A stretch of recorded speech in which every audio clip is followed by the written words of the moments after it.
ASP পলাশার আত্মহত্যা নিয়ে কিছু কথা বলবো। এখানে শুধু আমি বউকে দায় দিব না যে বউয়ের জন্য শুধু আত্মহত্যা করলো। এখানে আমি মায়েরও কিছু দোষ খুঁজে পেলাম।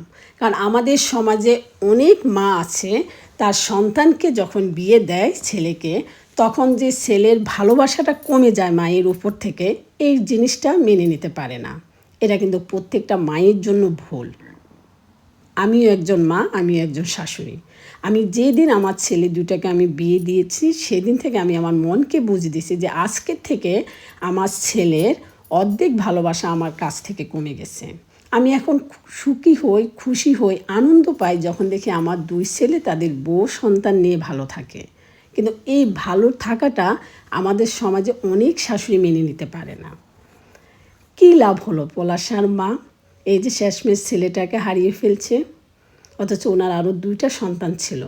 যখন দেখছে যে এই ছেলের বউটা ওনাকে সহ্য করতে পারছে না, থাক না, ছেলের ভালোর জন্য চলে আসুক অন্য বাকি 2টা ছেলের কাছে, তারপরেও তো অন্তত ছেলেটা আত্মহত্যা করতো না।